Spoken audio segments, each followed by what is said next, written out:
오늘은 거절을 당하는 거절을 그것도 여러 번 당하는 신앙인 모세에 대한 말씀입니다.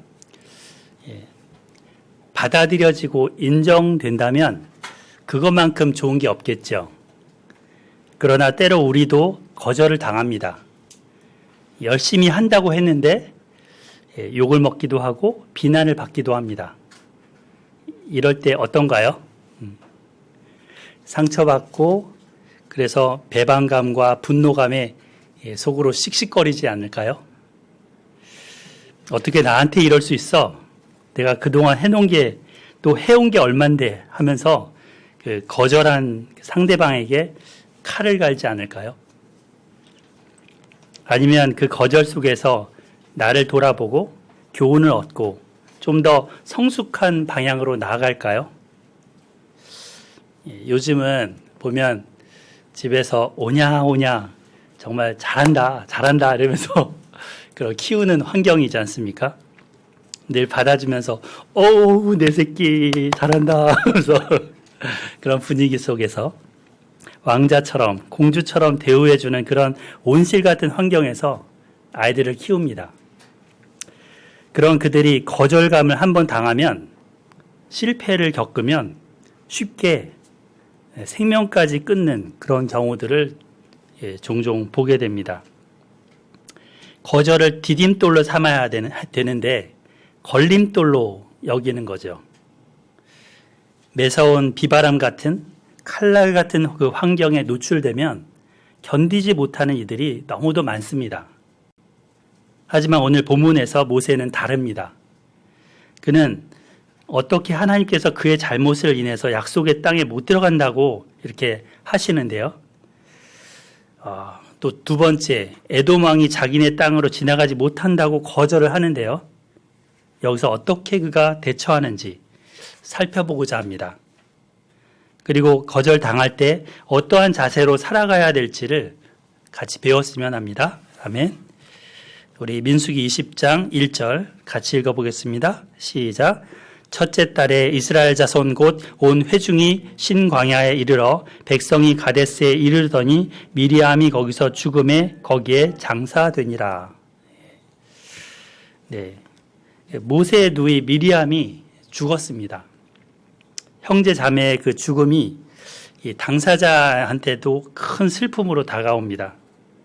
누이 미리암의 죽음으로 인해서 지금 그 죽음을 가지고 20장이 지금 시작되고 있습니다. 첫 절이 모세의 누이 미리암이 거기서 죽었다. 모세와 아론에게도 정말 큰 슬픔과 고통의 시간이 되었을 것입니다. 저도 약 5년 전에 가장 아끼고 사랑하는 친동생을 간암으로 먼저 하나님 앞으로 보내야 했었습니다. 그리고 나서는 미리 이제 물론 투병 생활을 오래 했기 때문에 오래 살지 못한다는 걸 예상했었지만 당장 딱 그렇게 닥치니까 한 달간 상심 속에서 그냥 앉으면 눈물이 나오는 거예요. 그런 마음을 달래하는 시간들을 가졌었습니다. 모세의 그 가족인 이 미리암의 죽음은 출애굽 1세대의 죽음이라는 그 상징적이고 대표적인 그런 일입니다. 어릴 때 모세가 저기 갈대상자에 있을 때 옆에서 지켜보면서 그 남동생을 어떻게든 살려보려고 했던 누나였죠. 그리고 출애굽할 때는 이 홍해를 건너고 나서 막 소고치면서 여인들과 같이 찬양으로 하나님 앞에 올려드렸던 그 여인이었습니다. 그런데 광야 생활 속에서 또 모세의 허물과 약점을 보면서 그를 험담하다가 문둥병에 걸린 적도 있었습니다. 참 파란만장한 인생사죠. 그녀도. 그리고 이제 눈을 감았습니다. 지금 장소가 어디라고 했습니까? 장소? 1절에 보면 가데스에 머물더니라고 나오죠. 이 가데스. 현재는 아덴 가데스라고 하는 장소라고 합니다. 이 가데스라고 하면 우리 민수기 13장과 14장의 바란 광야의 가데스가 생각나죠. 그때 12명의 정탐꾼들을 가나안 땅으로 보냈었는데요. 그곳에서 10명의 그 정탐꾼들의 부정적인 보고를 듣고는 온 회중이 하나님을 믿지 않고 원망하면서 반역했던 그 사건이 있었습니다. 기억나시죠?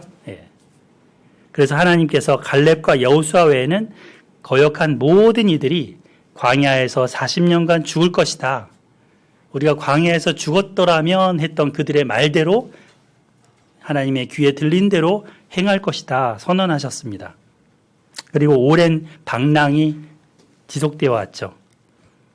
이 40년 동안 광야에서 돌고 뺑뺑 돌면서 광야길 훈련을 받다가 이 40년이 지나서 다시 그때 그 장소로 온 것입니다. 신광야 가데스라고 거기 앞에서는 했는데 여기 신광야의 가데스라고. 근데 여기 앞에 13장 14장에서는 바란광야 가데스잖아요. 그러니까 약간 비슷한 지역이라고 볼 수 있습니다. 이때가 언제일까요? 첫 절에 첫째 달에라고 나옵니다. 첫째 달, 1월 달인 거죠.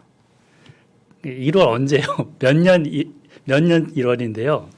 그건 안 나와요. 근데 민수기를 꼼꼼하게 읽어보면 힌트가 나옵니다. 자, 오늘 본문 끝에 보면 20장 끝에 보면 또 누가 죽습니까? 미리암 말고 아론이 죽죠. 아론이 눈을 감습니다. 28절에 보면 아론이 그 산 꼭대기에서 죽으니라 라고 중간에 나오죠. 그 산은 곧 그 위에 보면 호르산이라는 곳입니다. 호르산에서 눈을 감죠. 근데 33장 38절로 한번 가보시겠습니까? 33장 38절. 거기 보면 그 이스라엘의 광야 여정기가 쭉 나옵니다. 어디에서 진을 쳤고 어디에서 떠났고 하면서 장소가 쭉 열거가 됩니다. 그래서 그 여정 속에 이제 이 가데스란 장소도 나오고 호르산도 나오는데 38절을 보시면 가데스를 떠나 에돔 땅 변경에 호르산에 진을 쳤더라 라고 나오고 38절 같이 읽어볼까요? 시작. 이스라엘 자손이 애굽 땅에서 나온 지 40년째 5월 초하루에 제사장 아론이 여호와의 명령으로 호르산에 올라가 거기서 죽었으니. 네, 그러니까 이때가 40년째 5월 1일입니다. 그죠? 이 약속의 땅을 밟지 못하고 아론도 눈을 감았습니다. 그러니까 첫째 달이라는 거는 곧 이 아론이 죽기 한 넉 달 전, 1월 달이라는 거죠. 지금 세대 교체가 이루어지는 장면이 됩니다. 그래서 옛세대는 눈을 감고 새로운 세대가 이제 또 출발을 하는 거죠. 우리도 이처럼 언젠가는 눈을 감을 겁니다. 그리고 다음 세대에게 우리가 맡았던 일들, 우리가 해왔던 것들을 옷을 벗어 넘겨주듯이 남겨주고 떠날 것입니다. 이 둘 미리암과 아론뿐 아니라 갈렙과 여호수아 두 사람을 제외하고는 출애굽했던 1세대 사람들이 모두 약속의 땅을 밟지 못합니다. 그리고 광야에서 죽게 됩니다. 이때까지도 보면은 미로와 미궁 속을 헤매면서 왔죠. 그 과정 속에서 정말 이 광야에서 죽을 것이다라고 하던 하나님의 그 선언, 그걸 받은 그 반역자들이 이제 형 집행을 받듯이 죽어 나갔습니다. 이 미리암의 죽음은 이들의 죽음을 대변해 주는 것이라고 했죠. 광야에서 새로운 세대가 태어났고 세대 교체가 이루어지고 있습니다. 신세대들은 그 구세대들의 그 어머니 아버지들의 모습을 보면서 광야에서 자란 세대입니다. 광야가 그 고향이에요. 옛날 세대는 이집트가 고향인데 이들은 광야가 고향인 거죠.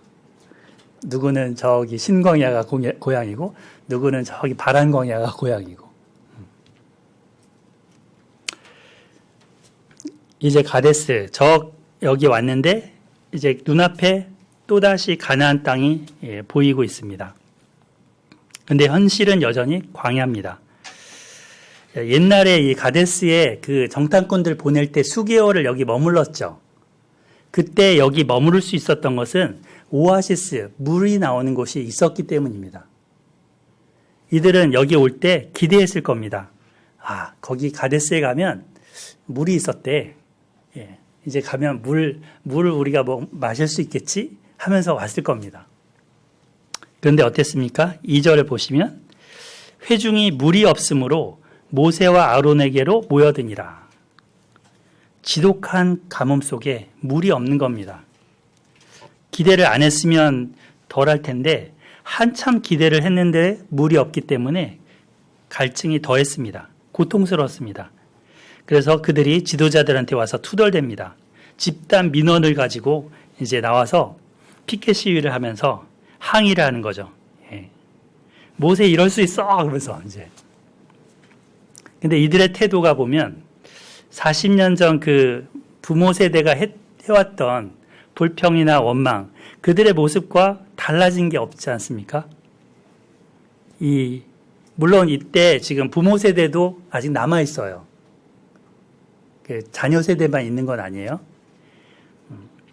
나중에 보면 25장 가면 그 바알볼 사건이라고 해서 거기서 이제 많은 부모 세대들이 죽게 됩니다. 하여튼 이들의 자녀들은 그 부모의 모든 모습을 닮아 있습니다. 말투도 닮아 있고 먹는 것 모든 행동이 닮습니다. 광야 1세대 부모들이 했던 원망과 불평을 광야 2세대가 지금 똑같이 반복합니다. 불평과 원망 섞인 그 독한 말로 모세의 나이가 몇 살이에요? 120살. 아론의 나이 123살. 이 할아버지, 늙은 그 지도자 할아버지들한테 똑같이 대듭니다. 우리 어떻게 대드는지 한번 보겠습니다. 3절부터 5절입니다. 백성이 모세와 다투어 말하여 이르되 우리 형제들이 여호와 앞에서 죽을 때 우리도 죽었더라면 좋을 뻔하였도다. 너희가 어찌하여 여호와의 회중을 이 광야로 인도하여 우리와 우리 짐승이 다 여기서 죽게 하느냐? 너희가 어찌하여 우리를 애굽에서 나오게 하여 이 나쁜 곳으로 인도하였느냐? 이곳에는 파종할 곳이 없고 무화과도 없고 포도도 없고 석류도 없고 마실 물도 없도다. 그러죠. 예. 그래서 사실 이들이 구하는 이 물은 실제적으로 지금 필요한 거죠. 실제적으로 필요한 겁니다. 메추리알기를 먹고 싶다 그래갖고 했던 그때하고 달라요. 그때는 탐욕으로 구하야 했던 거지만 지금은 필요로 구하는 겁니다. 근데 이들이 말하는 내용이나 태도 자체가 정말 옛날 그 부모가 했던 그 모습과 다르지 않다 그랬죠. 예. 이전에 반역하여 죽었던 이들과 같이 그때 죽었으면 지금 꼴 안 보았을 텐데 하면서 하나님의 진노를 사서 죽은 그 사람들을 부러워합니다. 오히려. 너희가 어찌하여를 반복하면서 모든 비난을 모세와 아론에게 돌리고 있죠. 어찌하여 우리와 우리 짐승을 다 여기서 죽게 하느냐. 근데 사실 모세와 아론도 여기 죽게 하려고 데려왔어요? 아니잖아요. 모세와 아론도 하나님이 인도하시는 구름 기둥 따라서 이렇게 오는 거예요. 그리고 죽었던 사람들은 그 죽을 짓을 해서 죽는 거죠. 근데 이 사람들이 지금 안 죽으니까 이렇게 떠드는 거 아닙니까? 예, 어려운 시기에 정말 모세는 또 얼마나 어렵겠는가 이렇게 헤아려야지 따지고 나오면 어쩌자는 겁니까? 이 문제를 어떻게 헤쳐나갈까요? 하면서 이제 예의를 가지고 의논하는 태도도 아니고 하나님께 같이 기도해보자는 그런 신앙적인 건의도 아닙니다. 무작정 모든 탓이 모세와 아론 탓이다 라고 하는 거죠. 예. 그래서 이 인도자들 탓이라고 돌리는데 이들의 눈에는 하나님이 지금 안 보입니다. 물론 하나님은 보이지 않는 분이에요. 그러나 믿음의 눈으로 봐야 되는 분이죠. 근데 믿음이 없으니까 안 보이는 거예요. 하나님의 인도하심을 신뢰하지 못하고 있습니다. 그래서 이렇게 함부로 모세와 다툽니다. 힘드니까 하는 소리지만 아무리 힘들고 어려워도 할 말이 있고 해서는 안 될 말이 있는 겁니다. 크리스찬은 더 말을 가려서 해야 합니다. 말이 입 밖으로 나오기 전에 우선 뭐부터 조심해야 될까요? 생각이죠. 생각에서 말로 나오기 때문에. 이들의 마음의 눈에는 없는 것만 지금 보고 있습니다. 이곳에는 파종할 곳이 없고 농사질 곳이 없고 무화과, 포도, 석류 이 과일들 먹고 싶은데 없고 마실 물도 없도다. 없는 것 천지입니다. 정말 없는 것 뿐입니다. 근데 여기 보세요. 이것만 없을까요? 집도 없어요. 그죠? 우리 여기 올 때 자동차 타고 왔죠? 자동차도 없어요. 여러분들 이거 없으면 하루로도 좀 못 살죠? 핸드폰도 없어요. 그리고 든든하게 막아줄 성도 없습니다. 없는 것으로 치면 열거할 게 더 많습니다. 그런데 그러다 보니까 있는 게 안 보입니다. 예, 그들한테 뭐가 있을까요? 예, 일단 인도하는 모세와 아론이 있습니다. 겸손하고 온유한 지도자, 충성된 인도자가 그들에게 있습니다. 그리고 구름 기둥과 만나를 40년 동안 하루도 안 잊고 매일같이 만나를 내려주시는, 그들의 입에 먹을 것을 넣어주시는 하나님이 계십니다. 또 그들에게 하나님이 주신 약속이 있습니다. 조금만 참으면 정말 파종할 곳도 있고 석류도 있고 무화과도 있고 포도도 있는 그 땅에 들어갈 겁니다. 그리고 또 뭐가 있어요? 이들한테는 이방인들이 갖지 못한 거룩한 율법이 있습니다. 레위기 말씀이 있죠. 우리에게 성경이 있죠. 또 용서받는 제사 제도도 있습니다. 이런 것들은 지금 안 보입니다. 안 봅니다. 그런데 부족함이 있을 때 투덜대면서 비난하면서 욕하면서 구하면 참 듣는 사람도 같이 짜증나고 괴롭습니다. 사실 200만이나 되는 사람한테 물이 없다면 이건 정말 심각한 상황입니다. 수도꼭지를 한 100개는 틀어놔야 이제 한 이틀 이들이 좀 먹을 수 있을까? 예. 그 정도로 많은 물이 필요한 거죠. 정말 작은 문제가 아닙니다. 근데 이제 모세를 보세요. 모세가 지금 어떤 처지예요? 상중이에요, 상중. 누나가 임종을 했다고요. 상실감이 큰 상태입니다. 그런 그에게 기름을 붓고 거기다가 불을 붙이는 그런 상황인 것이죠. 이렇게 되면 이제 막가자는 거죠. 자, 6절 볼까요? 모세와 아론이 회중 앞을 떠나 회막문에 이르러 엎드림에 여호와의 영광이 그들에게 나타나며, 모세와 아론이 지금 다투는 회중을 떠나서 하나님이 거하시는 회막문으로 나아갑니다. 그리고 그 앞에 엎드렸습니다. 이전의 모습과 비슷하죠. 네. 이들은 의지할 분이 하나님뿐이심을 알았습니다. 누군가가 여러분한테 탓을 하면서 때로는 삿대질을 하면서 비난의 화살을 쏟아놓는다면 같이 맞받아치는 것은 리더의 모습이 아닙니다. 하나님의 사람의 모습이 아닙니다. 같이 다툰다고 문제가 해결되는 것도 아닙니다. 같이 다투어서 해결되면 다투어야죠. 물이 생기면. 다툰다고 물이 생기는 게 아니에요. 힘과 시간만 낭비하는 겁니다. 감정만 서로 간에 상할 뿐입니다. 어떻게 해야 합니까? 모세와 아론처럼 회막으로 나아가는 것이 믿음을 가진 자요, 지혜자의 모습입니다. 하나님께서 도움이 되시고 해결자가 되시는 것을 믿고 나아가야 합니다. 그래서 이 모세 아론은 회중이 구하는 것, 그 실제적인 문제를, 필요를 하나님 아버지께 들고 나아가서 아뢰었습니다.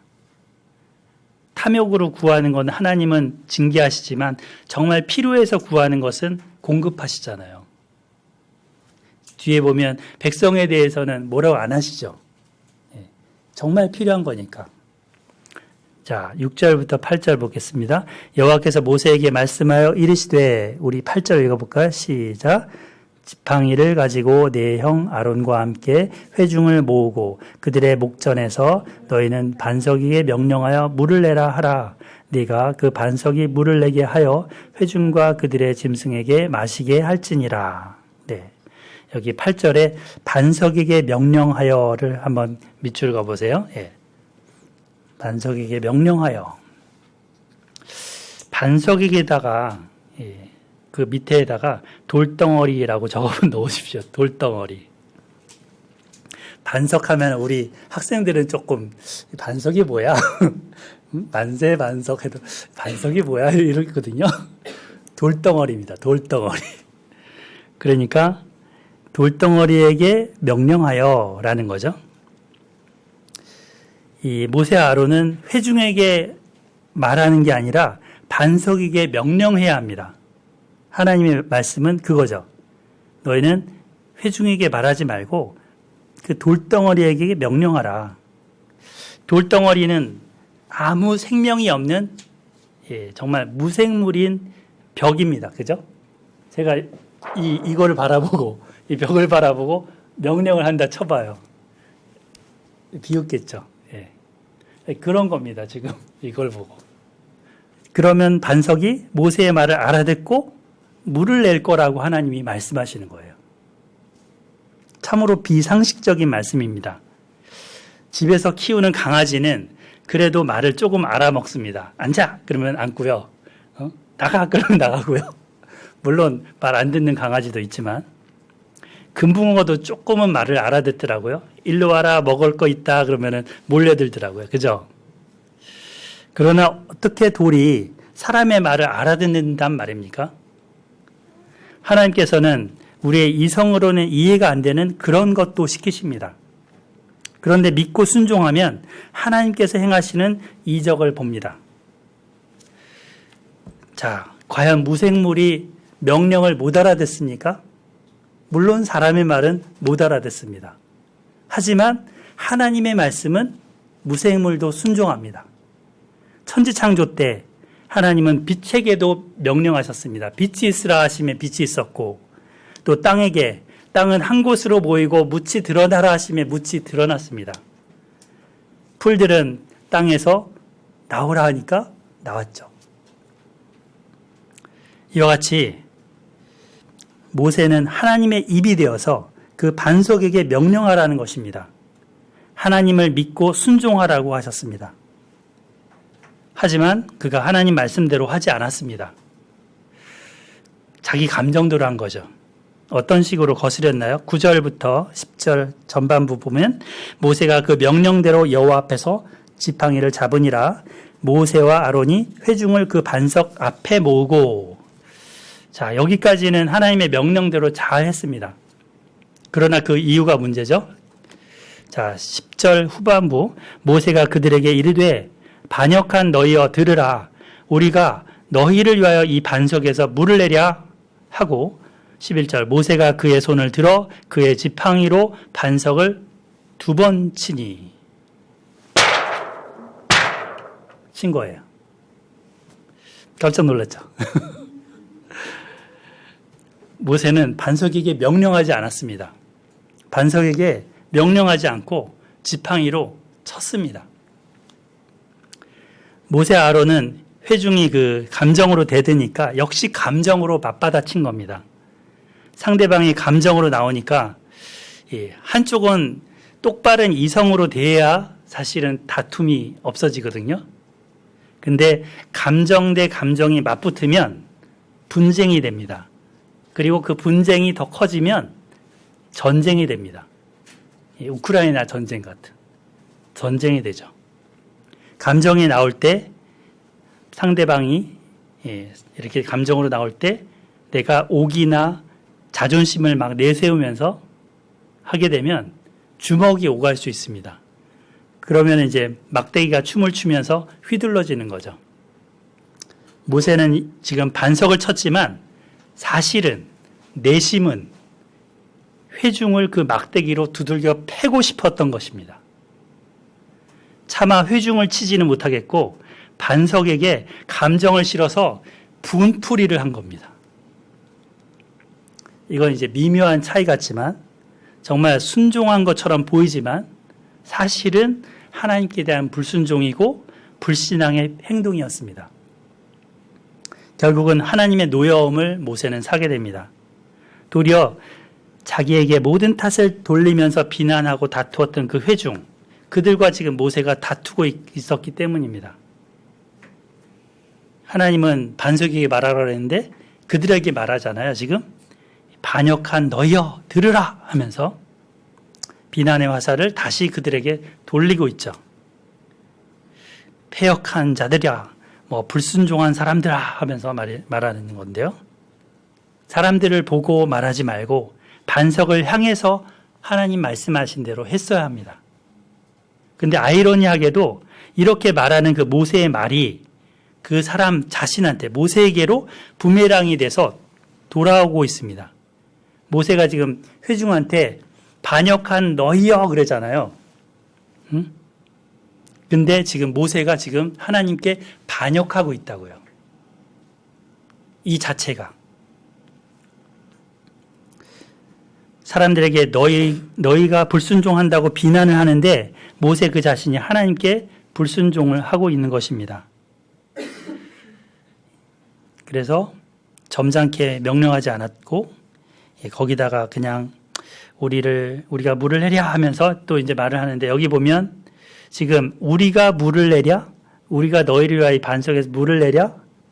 하나님이 물을 내실 것이다 이게 아니죠 지금. 우리가 물을 내랴? 자기들이 하나님이 주신 것을 가지고 자기가 신인 것처럼 자기가 하나님인 것처럼 지금 행세를 합니다. 대체로 다툼은 매우 조그만 것에서부터 시작됩니다. 그죠? 정말 사소한 거 아무것도 아닌 거 가지고 이제 얘기가 되다가 토닥거리다가 커지는데요. 언니와 동생 간에는 이제 갑자기 물건이 없어졌어요. 근데 동생이 가져갔어. 그러면 이제 내 물건 왜 허락도 없이 가져갔어? 이렇게 되면서 언니는 안 그랬어? 언니도 옛날에 그랬어? 아니 지금 너가 그랬단 말이야? 하면서 이제 토닥토닥 하다가 너랑 얘기 안 해? 그래서 이렇게 커져버릴 수도 있는 거죠. 집에서 또 치약을 앞에서 짰느니 뒤에서 짰느니 이러면서 얘기하다가 빨래를 그냥 내팽개쳤다 빨랫감에 저기 안에 갖다 놔야지 이런 거 가지고 아주 사소한 거 가지고 말대다가 옛날에 이까지 막 들춰내다가 한참 커지게 됩니다. 나중에는 욕설이 오가고 살림을 던지는 그런 부부도 있습니다. 참 어리석은 것입니다. 감정 처리를 잘 못하는 거죠. 이것 때문에 상대방이 마음이 상했구나. 저 사람의 민마음, 본심은 그게 아니구나. 라는 걸 캐치해서 이성적으로 대해야 합니다. 회중은 이렇게 패역하게 한다 할지라도 모세, 그 리더는 잘 참아야 됐었는데 그때 참지를 못하고 감정을 폭발했다는 것입니다. 한편 이런 모세의 잘못에도 불구하고 하나님은 이 반석에서 물이 많이 솟아나게 하셨습니다. 그리고 그 회중과 그들의 짐승이 마시도록 충분하게 피로를 채우셨습니다. 그리고는 뒤에 하나님께서 모세와 아론을 조용히 불러서 말씀하십니다. 12절 여호와께서 모세와 아론에게 이르시되 너희가 나를 믿지 아니하고 이스라엘 자손의 목전에서 내 거룩함을 나타내지 아니한 고로 너희는 이 회중을 내가 그들에게 준 땅으로 인도하여 드리지 못하리라 하시니라. 네. 하나님이 모세의 그 말에 행동에 참 많이 속상하셨던 것 같아요. 그죠? 참, 이 모세의 그 지도자의 위치는 권위를 부리고 백성을 폐역하다 비난하면서 이렇게 해서는 안 되는 그런 위치였던 거죠. 하나님은 이걸 믿지 않은 것이다. 하나님이 나를 믿지 않은 것이다. 라고 하셨습니다. 말씀만으로 돌에서 물을 내실 수 있는 분임을 백성들에게 보여줄 수 있는 절호의 기회였거든요. 그냥 명령만 해도 말씀만으로도 이 무생물이 이게 순종을 해서 물이 낸다는 것을 보여줄 수 있는 기회였다고요. 근데 모세가 반석을 2번 때림으로 인해서 돌에 충격이 가해져 갖고 그 돌의 틈에서 물이 나온 게 아닌가? 이렇게 여겨지게 했습니다. 하나님의 거룩함을 나타내지 않은 것이다 라고 하십니다. 달이 태양빛을 받아서 그 밤하늘을 비추듯이 모세는 하나님의 빛을 비추어야 하는 그런 위치인데 오히려 가렸습니다. 리더가 따르는 이들을 향해서 욕설을 하고 하대를 하고 자기가 하나님 자리에 앉아서 뭐가 된 것이냐 한다면 그는 더 이상 그 리더의 자격을 상실한 것입니다. 하나님의 자리에 있는 것 그리고 하나님의 자리에 앉는 것 그 자체가 잘못입니다. 사실 모세 입장도 이해가 안 가는 게 아니죠. 여태까지 우리 봐왔잖아요. 그 백성들이 얼마만큼 불평해야 되는데 모세가 참아왔는지. 모세가 원래 성질이 굉장히 불같은 사람이거든요. 그래서 나이가 40살 됐을 때 이집트의 왕자로서 40살 됐을 때 이렇게 순찰을 딱 나갔는데 이제 아시잖아요. 그 이집트 사람이 히브리 사람을 학대를 하니까 말리다가 그 사람을 때려 죽이죠. 그리고 모래밭에 파묻어 숨겼습니다. 그리고 나서 그게 발각돼서 도망간 거잖아요. 그 후에 하나님께서 이제 목양하게 하셨고 그 후에 하나님의 부르심을 받은 다음에 유모가 아이를 돌보듯이 백성들을 맡아서 인도하는 그런 삶을 살아왔습니다. 근데 속이 많이 썩었습니다. 차라리 목숨을 하나님 거둬가 주세요. 내가 낳은 자녀입니까? 하면서 이제 하나님께 항의도 했었죠. 한탄도 했었죠. 그러면서도 하나님께 이제 때마다 엎드렸고 겸손했던 사람이라고 했습니다. 40년 동안 정말 불평하면서 원망하는 이 백성들을 겪으면서 견디지 못하고 분노가 이제는 폭발했던 것입니다. 이 한 번의 실수, 이 한 번의 잘못으로 모세는 그 약속의 땅을 밟지 못한다는 선언을 듣습니다. 그죠? 뒤에 보면. 참, 모세로서는, 모세 입장이라고 생각해 보세요. 얼마나, 분통하고 원통한 말씀입니까? 근데, 이 성경을 이렇게 통전적으로 봐야 돼요. 성경을 요 부분만 보면 그 생각을 딱 가질 수 있는데, 통전적으로 봐야 된다고요.